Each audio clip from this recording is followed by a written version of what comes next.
नमस्कार. विषय इतिहास इयत्ता 11वी.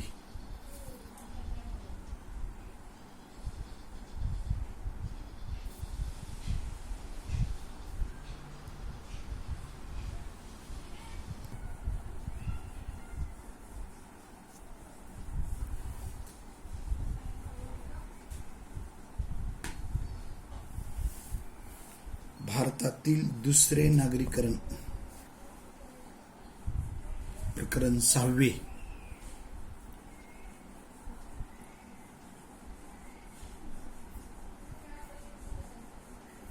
या घटकासंबंधी आज आपण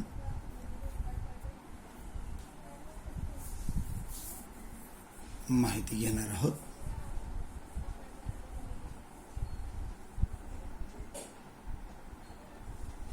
यामध्ये प्रारंभी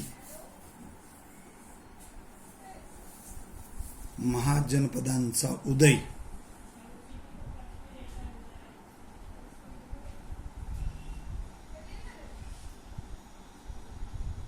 म्हणजेच महाजनपद कशी उदयास आली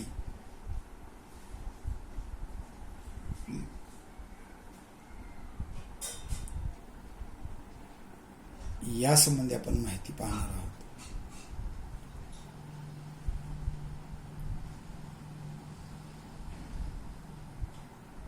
खरं पाहिलं तर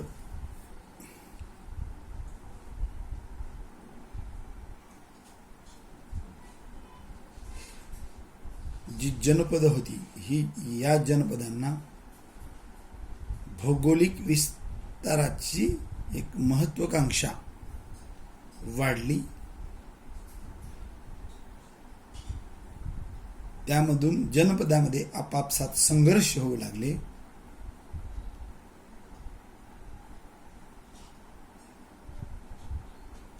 आणि या संघर्षामधून काही जनपदे ही प्रबल ठरली आणि मग आपल्या प्रबलतेच्या जोरावर, सामर्थ्याच्या जोरावर त्यांनी जी काही जनपदं जिंकून घेतली, या जनपदाचा भूप्रदेश त्यांनी आपल्या जनपदाला जोडण्यास सुरुवात केली.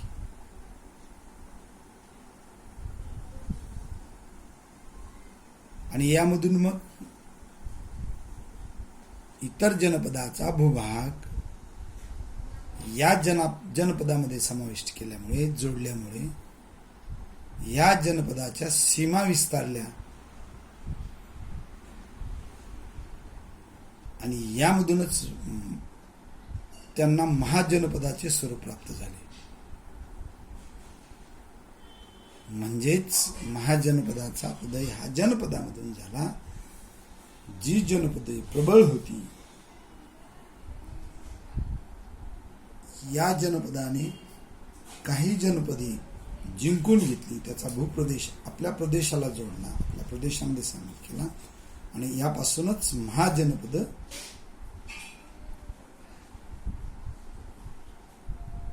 तयार होत गेली.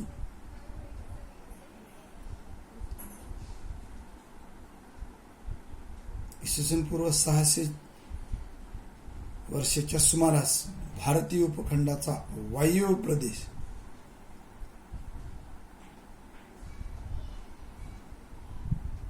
ते मगधापर्यंत या सर्व प्रदेशाचा विचार करता 16 महाजनपदे उदयास आलेली होती.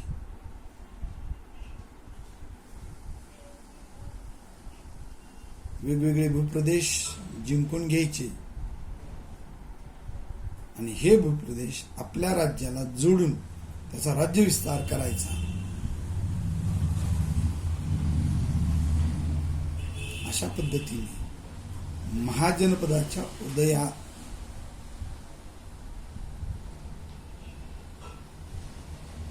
मध्येच ही संकल्पना पुढे आली आणि यामधून छोटे छोटे प्रदेश, जनपदे जिंकून घेऊन प्रबळ असलेल्या जनपदांनी त्या भूभागाचा समावेश आपल्या राज्यामध्ये जनपदामध्ये केला आणि त्याचे रूपांतर महाजनपदामध्ये झालेले दिसते. आणि शेवटी मग अशा पद्धतीने सातत्याने सत्ता संघर्ष आणि जो कुणी प्रबळ जनपद असेल त्याचं महाजनपदामध्ये रूपांतर झालेलं असेल,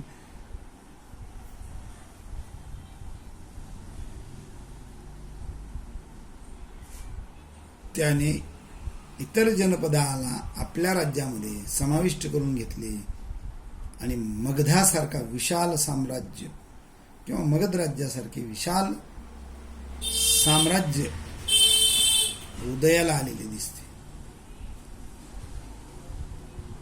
आणि यामधूनच पुन्हा एकदा नागरी संस्कृतीचा उदय झालेला दिसतो.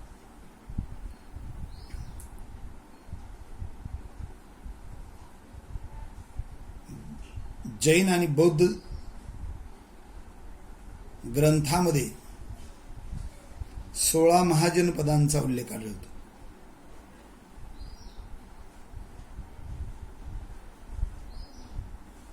तसेच पुराणामध्ये सुद्धा यासंबंधी उल्लेख आढळतो.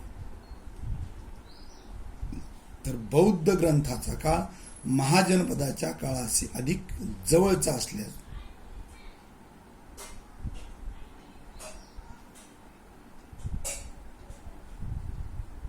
आणि यातूनच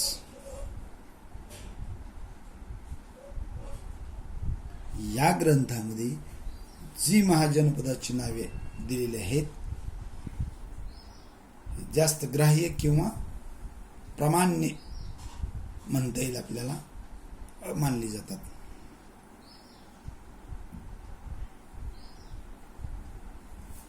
या सर्व जनपदासंबंधी आपण माहिती घेणार आहोत.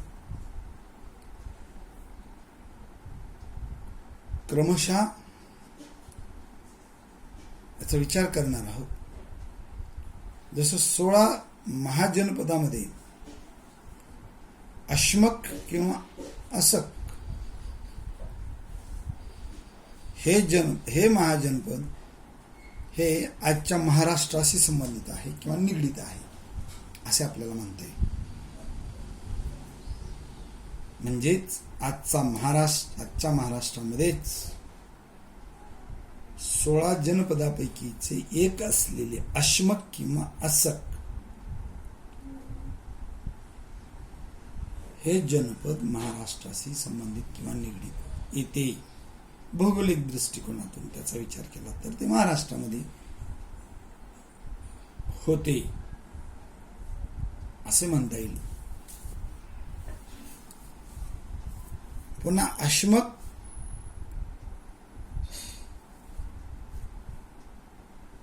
आणि असक ही दोन्ही नावे एकच समजली जातात.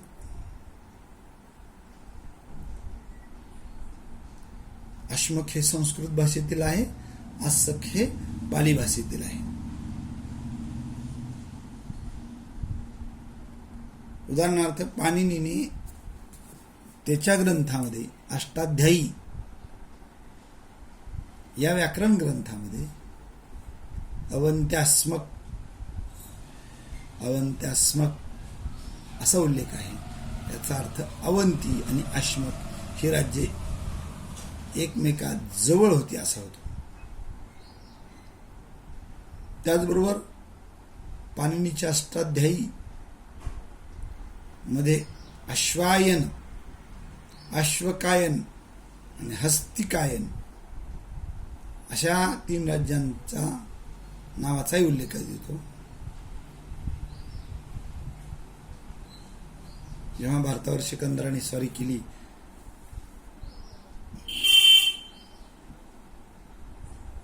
त्यावेळी सैन्याला अफगाणिस्तान आणि पंजाब या प्रदेशातून पुढे सरकत असताना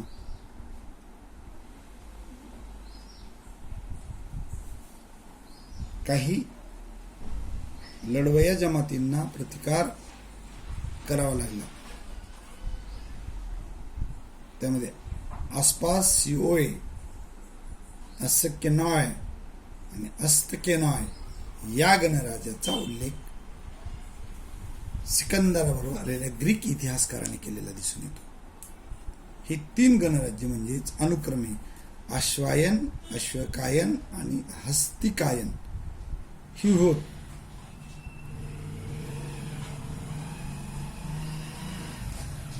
बौद्ध साहित्यामध्ये उल्लेख असलेले अशक हे वायव्य प्रदेशातील अश्वकायनाशी संबंधित असावे.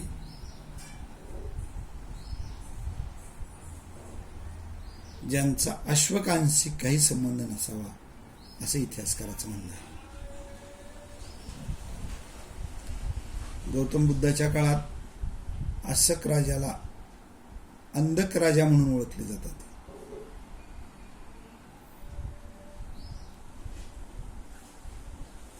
अंधकराहट हे ठिकाण गोदावरी तीरावर होते. त्या ठिकाणी गौतम बुद्धांचा समकालीन बावरी यांचा आश्रम होता. हा बावरी मुळात कोसल राज्याचा रहिवासी होता.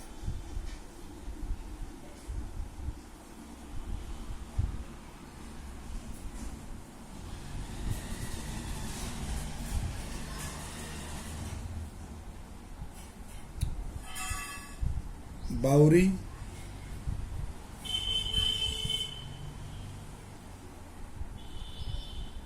हा कोसल राज्याची राजधानी श्रावस्ती येथून दक्षिणापथ येथील गोदावरीच्या तीरावर अशक राजामध्ये आला असं सूत निपात या ग्रंथामध्ये म्हटलेलं आहे.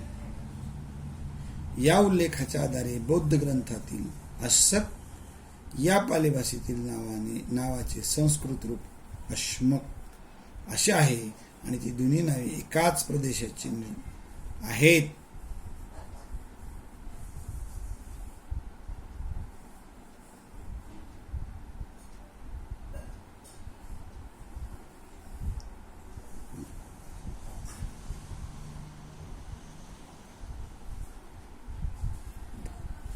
आता आपण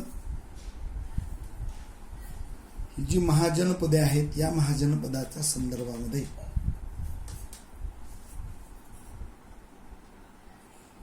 अभ्यास करणार आहोत. त्यामध्ये अशक महाजनपद म्हणजे आतापर्यंत त्याची माहिती जी पाहिली आपण,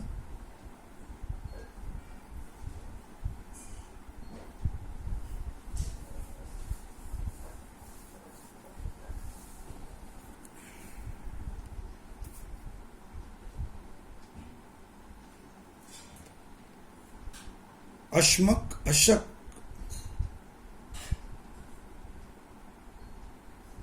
एकूण 16 महाजनपदे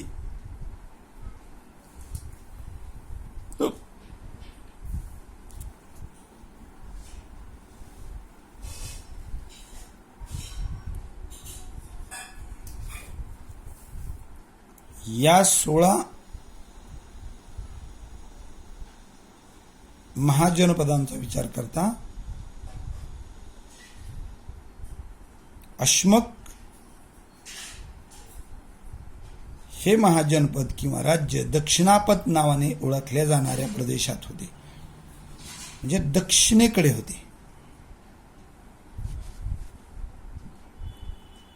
तरी ही जी उर्वरित 15 महाजनपदे आहेत ही उत्तर भारतामध्ये होती.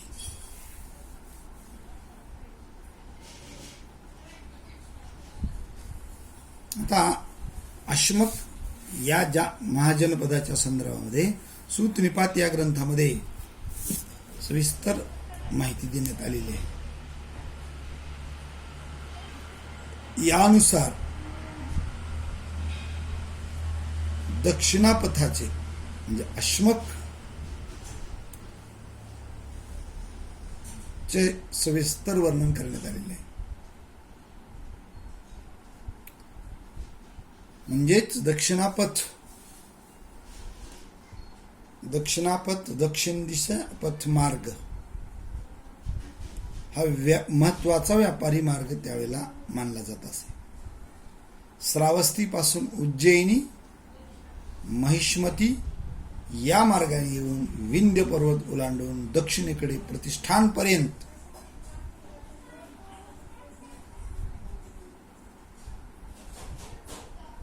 हा रस्ता जात असे. याला दक्षिणापथ, दक्षिण दिशेचा मार्ग, दक्षिण कडील मार्ग.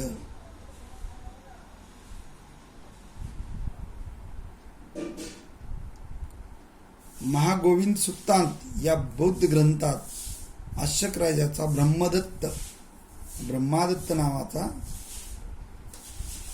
राजा म्हणून उल्लेख आहे.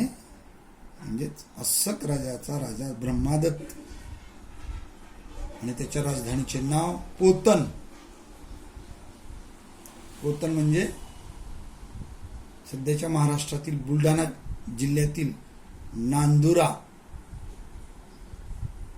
हे होय.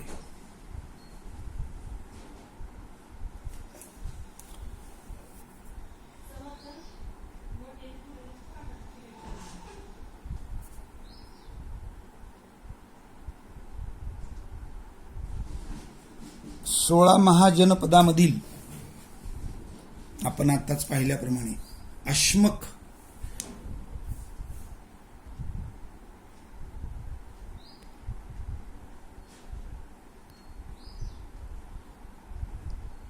हे नकाशामध्ये असं एकच राज्य किंवा एकच महाजनपद आहे जे दक्षिणेमध्ये येतं.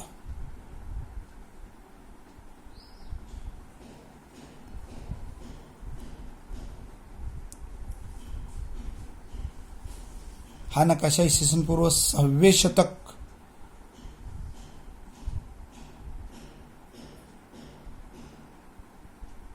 या संबंधीचा आहे. तर या नकाशामध्ये आपल्याला अश्मक हे एकमेव राज्य असे होते की जे दक्षिणेमध्ये येत होतं आणि बाकी इतर 15 राज्ये ही उत्तर भारतामध्ये उत्तरेमध्ये होती.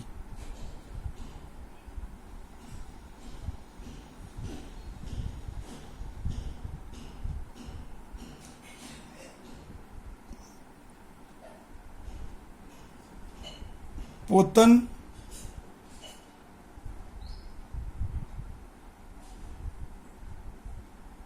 हे अशक किंवा अश्मक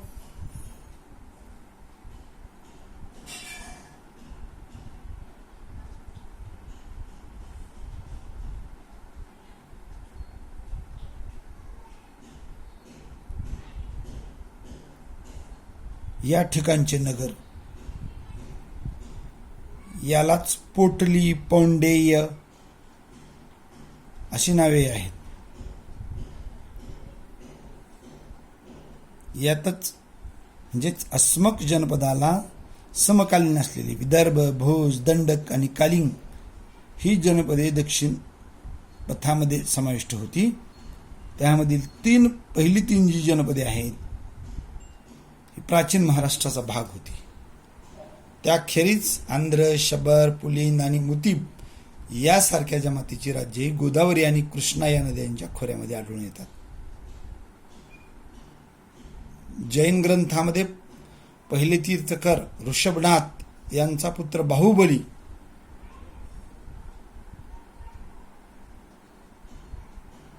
यांना अश्मक राज्य दिलेले होते आणि पोदनपूर ही त्याची राजधानी होती. आजही आपण कर्नाटकामध्ये हासन जिल्ह्यामध्ये जर गेलो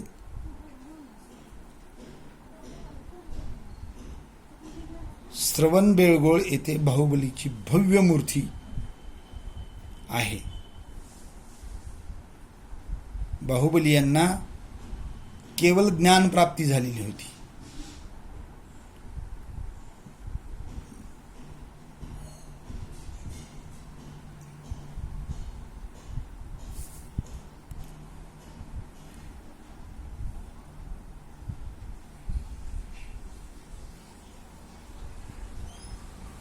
अशा प्रकारे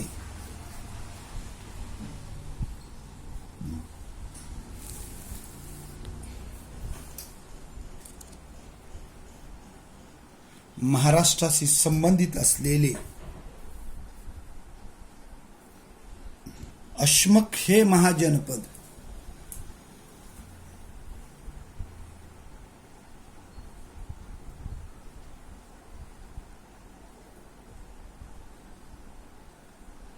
जे दक्षिणेमध्ये येत होते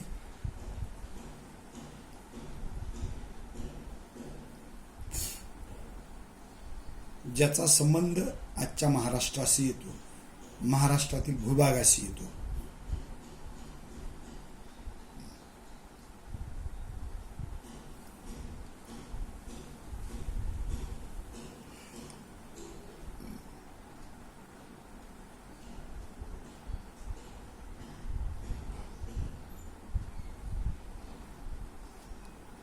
याचबरोबर निमी जातक या कथेत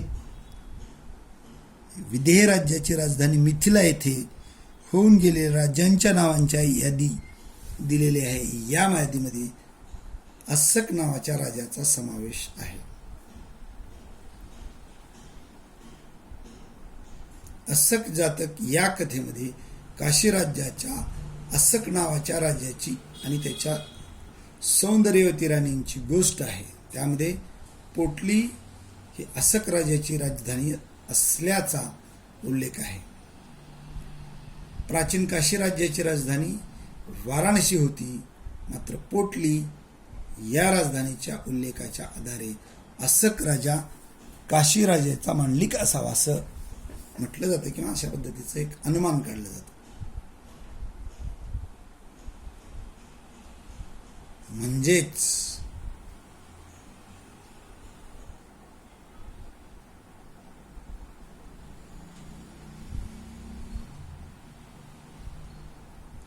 यावरून आपल्याला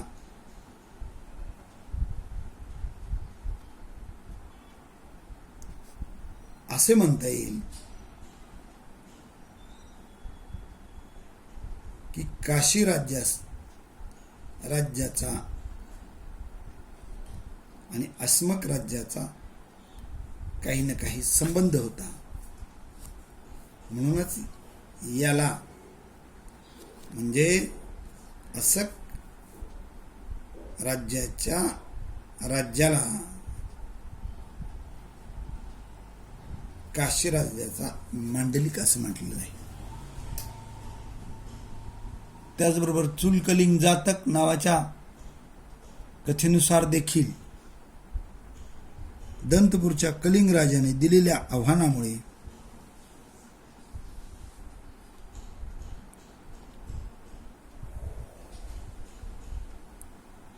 अस्सक राजाने कलिंग राजाबरोबर युद्ध केलं. या युद्धामध्ये कलिंगच्या राजाचा पराभव झाला. मग या पराभवानंतर अस्सक राजाने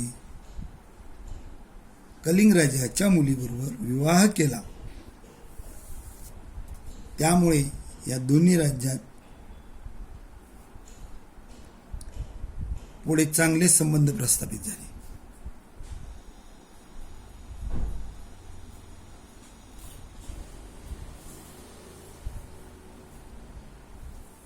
याप्रमाणेच हत्तीगुंफा या ठिकाणच्या कोरीव लेखामध्ये देखील खारवेलाने पश्चिम दिशेकडील सातकर्णी राज्याच्या प्रभावाला न जुमानता आसिक नगरावर आक्रमण करून तेथील प्रजेला भयभीत करून सोडल्याचा उल्लेख आहे.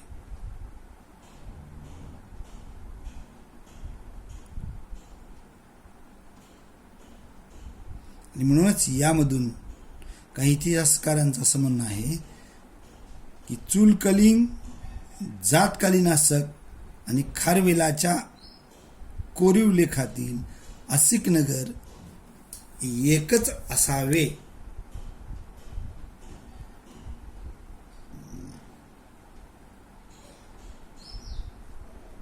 अशा पद्धतीचा अंदाज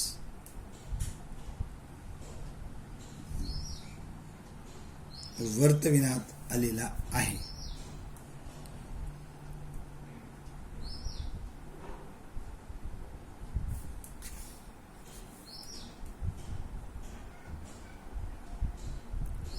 यानंतरच्या पुढील तासिकेमध्ये आपणास दुसरे नागरीकरण,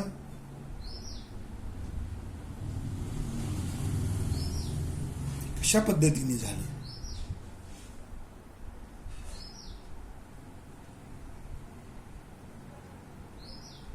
याचा उल्लेख कोणकोणत्या ग्रंथामध्ये आढळतो? त्याचप्रमाणे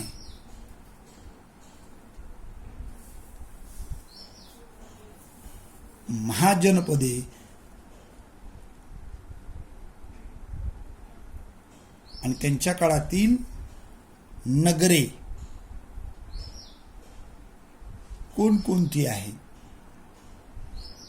कोणकोणती नगरे होऊन गेली?